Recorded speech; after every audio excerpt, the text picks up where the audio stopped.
Hey, so going through a couple of the things we used for the new single here. So here's the two guitars we used.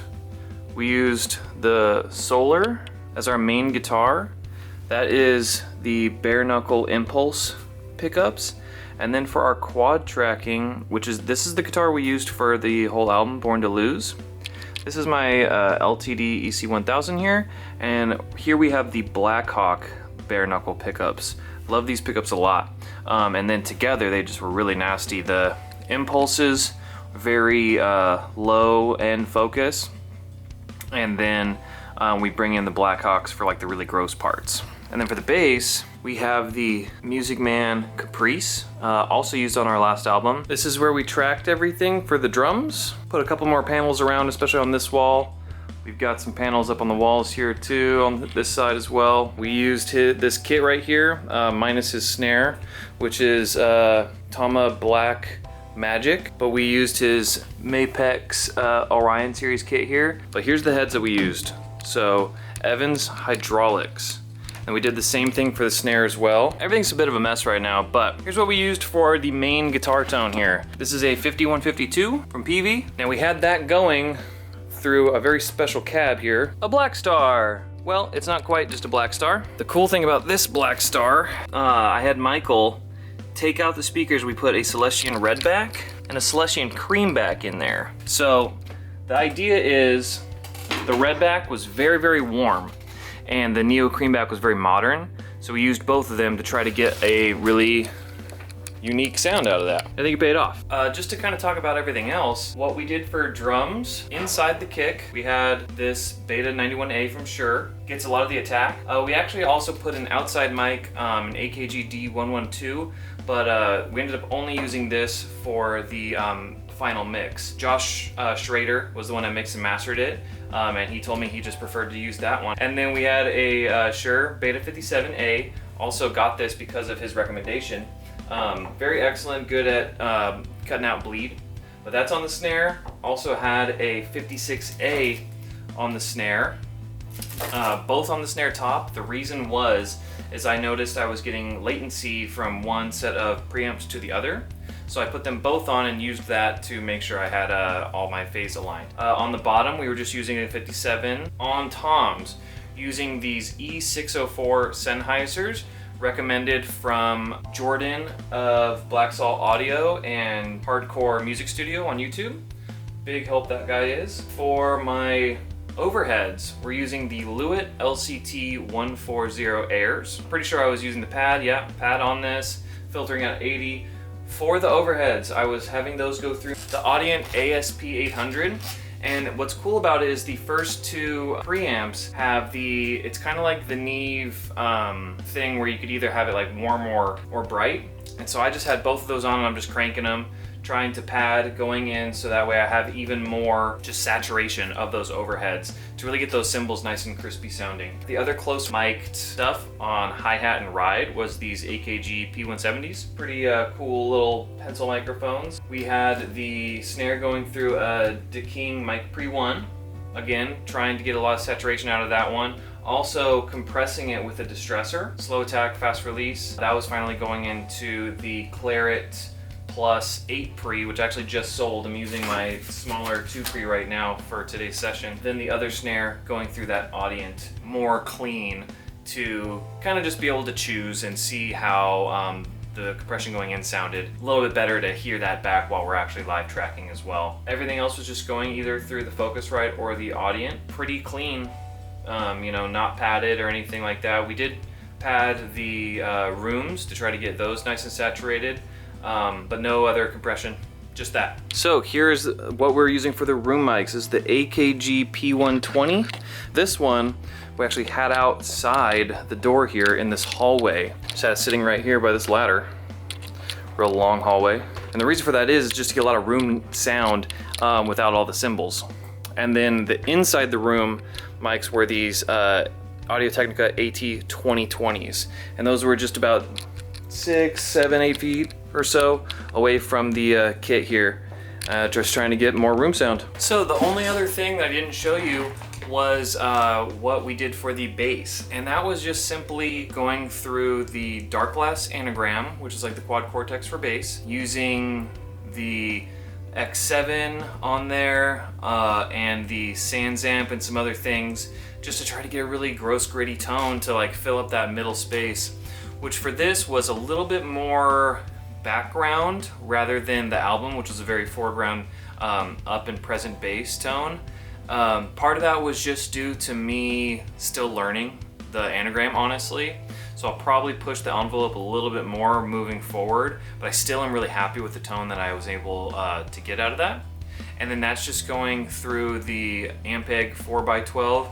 The vocals, that was just going through, it's basically like an SM7B, except this is the SD1 from Universal Audio, and then that was going through the Daking mic pre-1 and the distressor. What we used for the DI, which was an Avalon U5 DI box for all the guitar. The bass I think was straight into this Claire because I tracked that at home, and I'm also getting rid of that Avalon because I just feel like all the DIs are just really good. I'm getting one coming up, so I just don't think I need it anymore. But it's always been really awesome sounding. The goal of this song was to create something very violent sounding and to try to really solidify our sound as California Violence. So yeah, that's pretty much a look behind everything we did for the latest Bear single, Life for a Life, California Violence.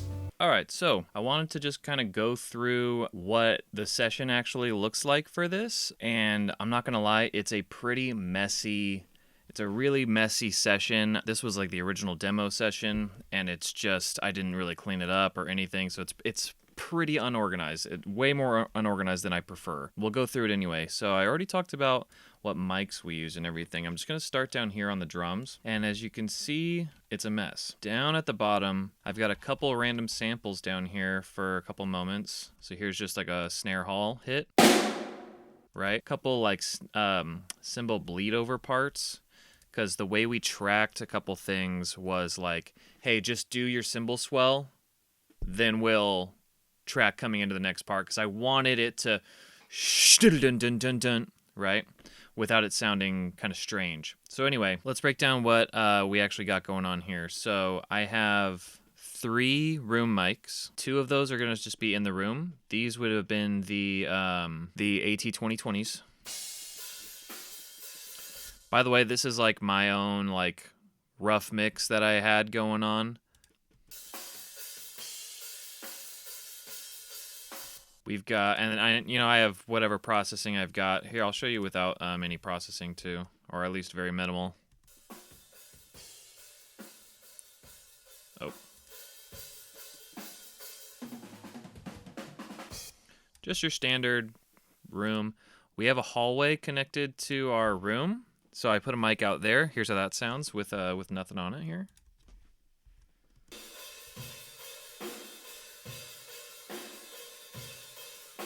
Josh told me that he really liked the sound of that one, so he actually took our snare sample at the end here. You know, one of those or multiple of those, and sampled that to have our room sound for the song. So that's what you're hearing for the kind of like ambience there. Here's my overheads. These are those Lewitt Audio. They're the LCT 140s, whatever I had showed before.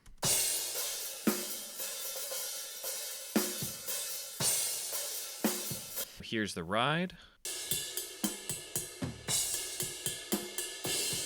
That's the K Sweet Ride. Here is the hi-hat. And these are those pencil mics that I was showing.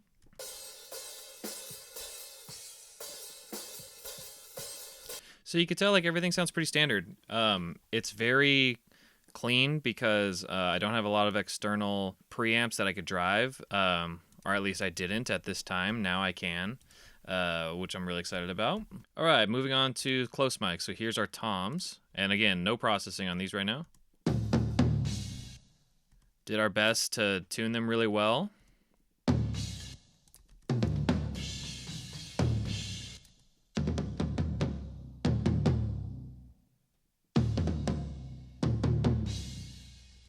Moving on to snare. So I have 3 snare mics going on. Those toms, by the way, were those Sennheisers.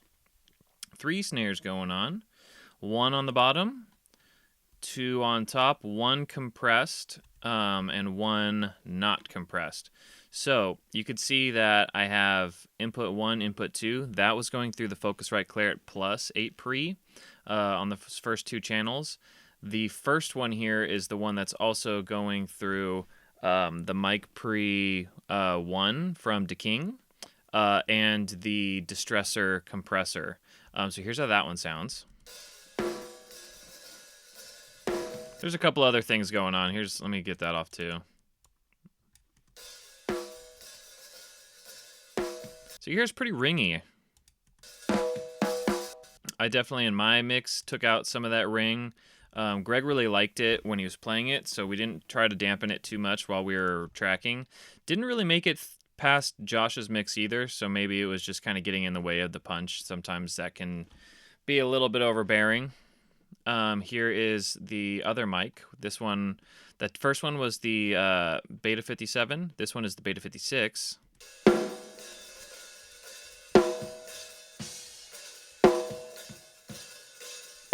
So you hear just a little bit spikier.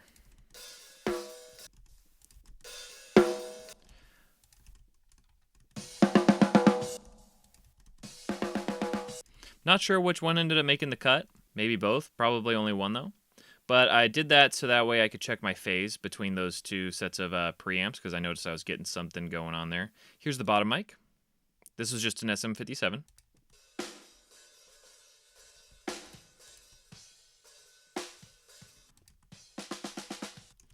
So, you know, as long as you get clean stuff, you can really get a nice mix if you send it to somebody who is a beast like Josh or me.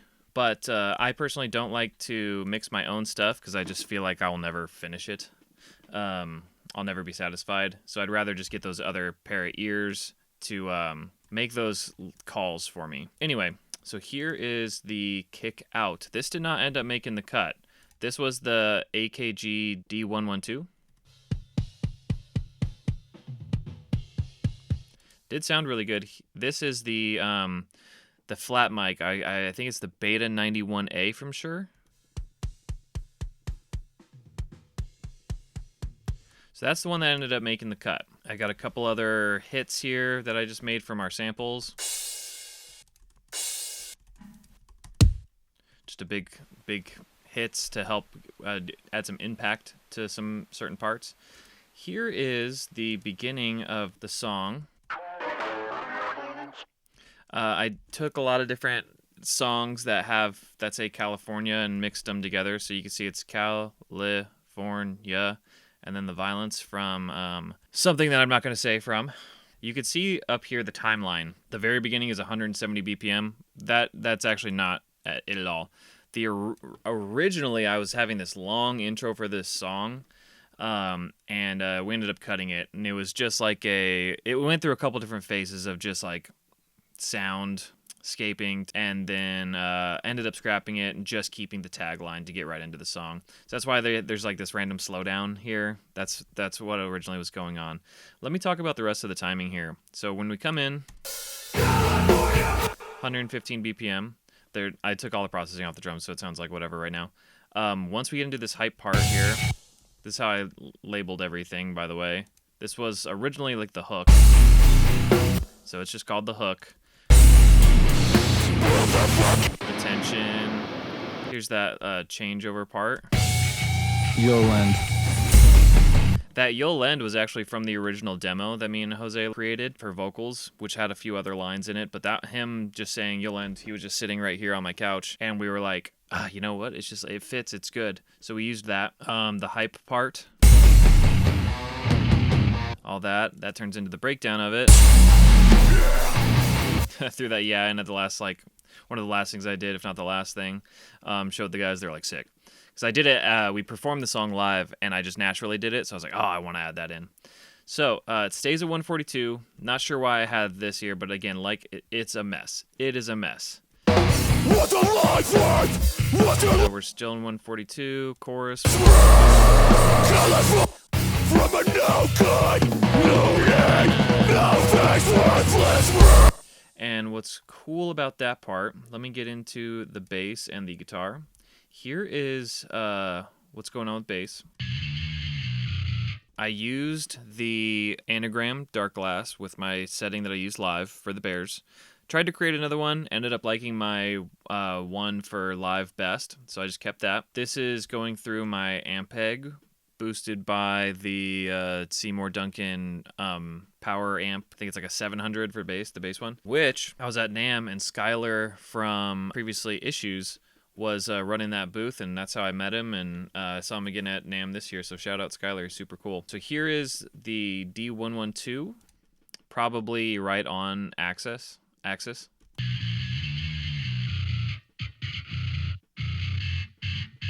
Some kind of like thumps, what if it slaps, bump-a-dump kind of stuff.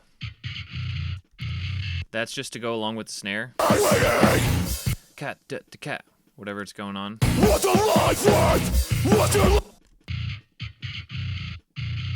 little pops there. Trying to add in some more fun bass stuff. Here is with just the 57B actually on probably the other mic, maybe a little off axis.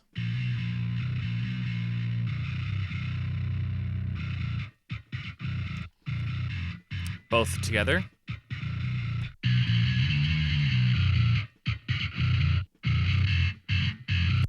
So pretty grimy, pretty dark, actually. I'll probably mess around more so. Here's like the original bass MIDI. Here's what I was going to mention, though. So you can see on the bass MIDI what's going on. From a no good, no name, no face, worthless world. Which I ended up doing this an octave down, actually. The guitar and bass is essentially creating a different chord, and I have an extra one here to fill it out. So before I dive into all the guitar things, here's just the right guitar,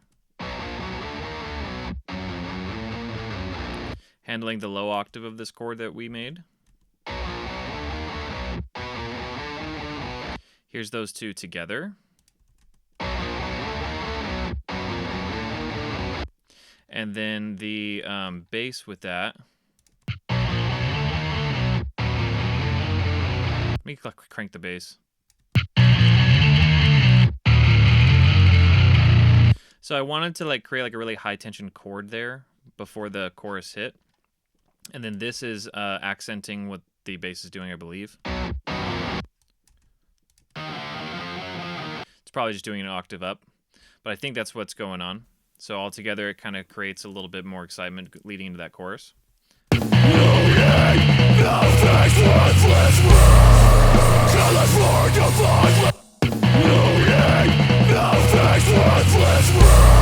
So before I kind of break down some of the other parts, here is those guitar parts. So we've got a couple random things for like the delay in that chorus. I think that's it for that track. We've got a little lead at the end here. These leads were a bit last minute, so I had already reamped the guitars. So those are just probably the Nolly amps from Neural DSP. Here's the main sound that we're hearing.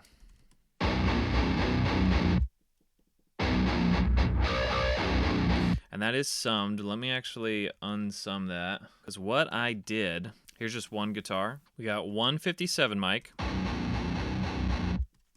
We got the 57B. And then the SD1. All three together. And the reason I did that is because we have two different kinds of speakers in that cab. We've got the red back and the Celestion Neo cream back. And so I wanted to make sure I had a mic on each of those. And then I think I just was probably doing the technique where you have a mic straight on and then the other one kind of angled to try to kill any harshness. But, really I just moved those mics around until I thought they sounded good. And that's what I ended up with. We've got one track of those going through the 5152 and our special cab. We have another full track of all that. Same thing, same guitar takes, but this time we have the pickle trying to gross it up.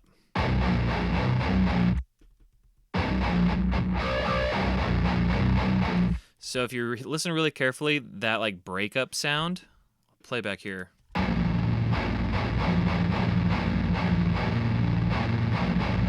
adds a lot to the attack and just gives you that gross, like, breaking sound. And that was all tracked with the Solar, with the impulse pickups. And then we have our quad tracking with the LTD, with the Blackhawk pickup. So here's just that.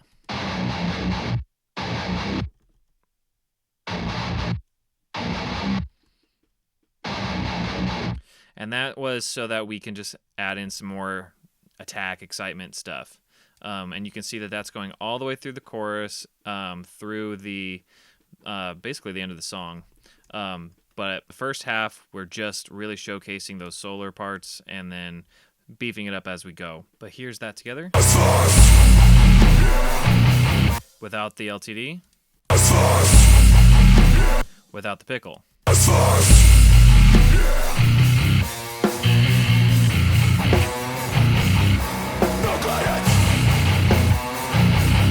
And again, I don't know how much the blend really ended up being because I didn't mix it, but that's what's going on there. Vocals. Kept it pretty straightforward. We've got a couple random effects things. Clip.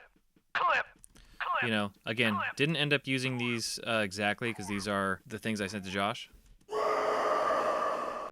Some effects throws. Here's like the main vocals. And like whatever this is. Yoland. See, that's all different looking because that's just from a demo. So you could see we mainly just used one take. Just get one good take, and then a couple parts we're doubling it. The way I kind of think about production-wise of what I decide to do there is you can either have your one main. Jose has a lot of great natural distortion to his voice, so he's like a prime person for this kind of style.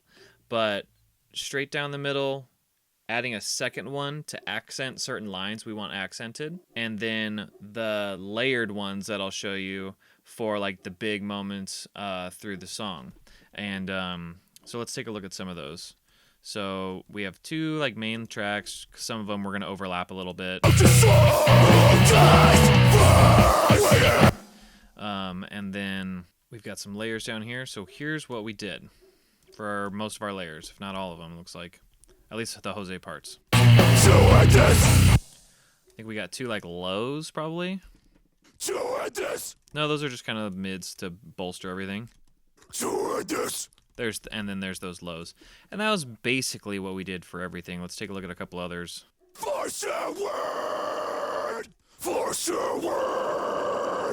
That one's crazy sounding. So yeah, and then on top of that, since we have myself and Michael, we add layers with that too. So let me find Mike's layers. It's violence. He's got this one line here. And restless. Some little dot there. I don't know if Josh cleared that out, or maybe it's in the song. Who knows? Oh, you know what? Here's a layer.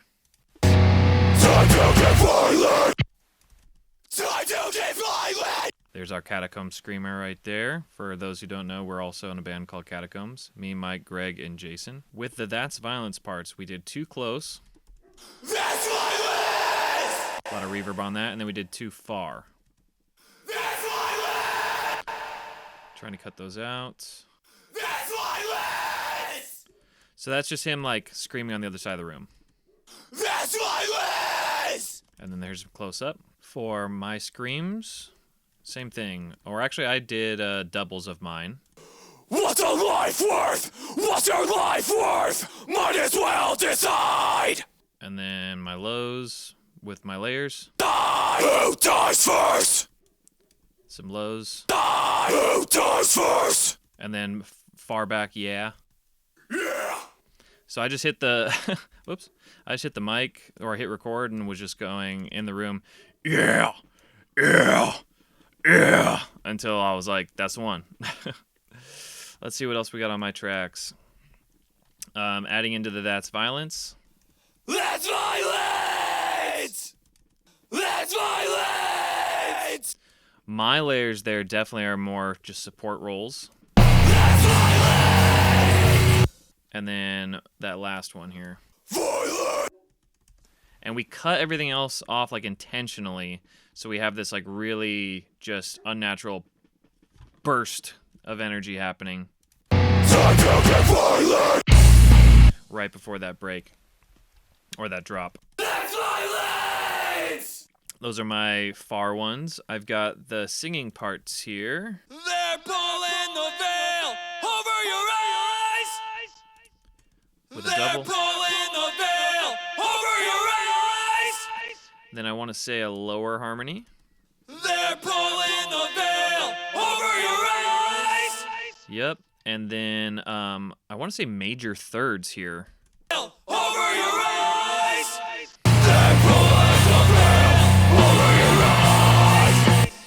And again, we're hearing like pre-mix here. All right, so after that, we've got gang vocals. So did a lot of those. We've got a left, right, and I think center microphone, or maybe one was in the hallway or something. But there was 3 mics, I believe, for the group vocals. So here, let's just listen to one. California violence. And you know what? That says gang AT. So I think that was our left and right, and then this was the AKG. California violence. I remember I labeled these wrong. But anyway, here's all of them together. California violence.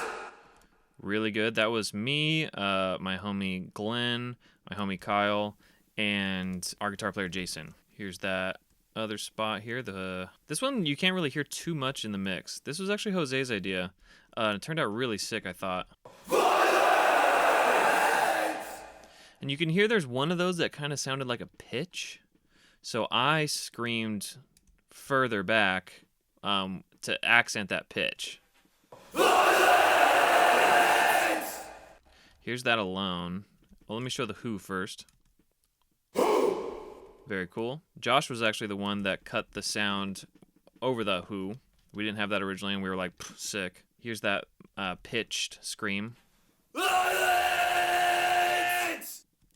Just to try to give it some reinforcement. That's pretty much everything as far as production goes. Let me run through the song really quick. Oh, you know what? I've got some other things up top here. So, some effects. 808s. Boom. Right? Created this riser. Here is it all completed.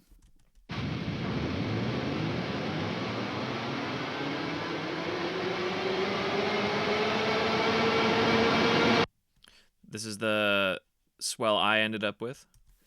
What's going on there?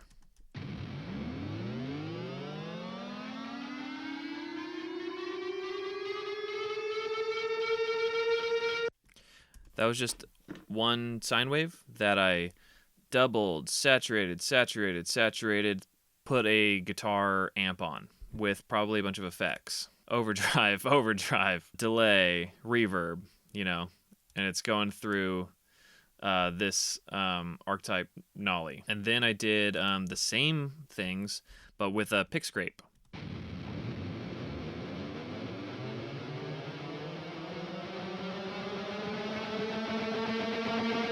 Now this is, I think here's the actual pick scrape maybe.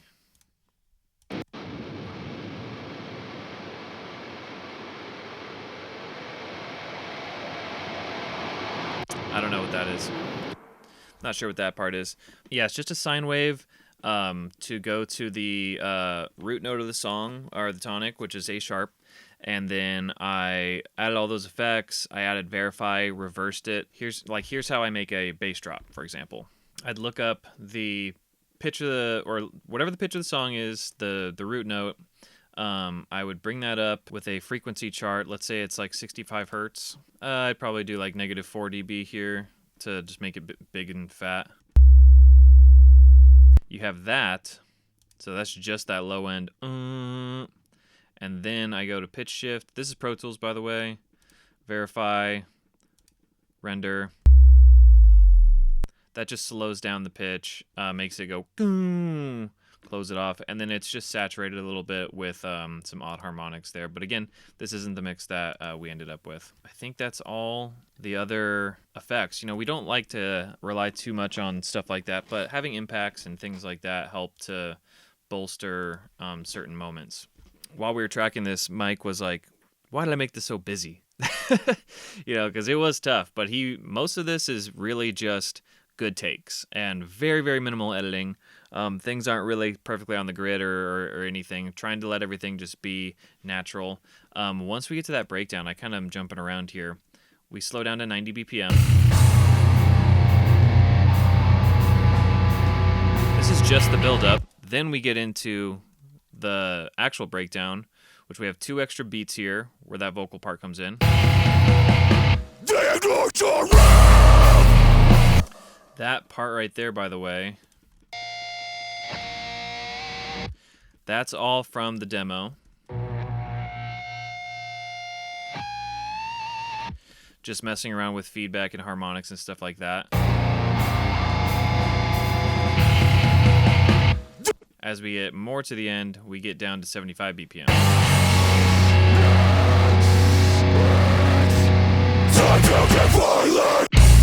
And then again, some meter things going on. Added an extra 3 beats to extend the tension a little bit more.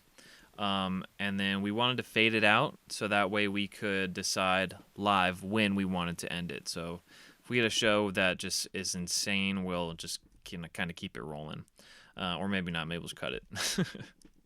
But yeah, so that's a little breakdown of the song and the production. And this is all done at my studio, Bearcat Studios in San Luis Obispo. So if you like the song Life for a Life, California Violence, by my band Bears, come to my studio and record some stuff with me. Peace.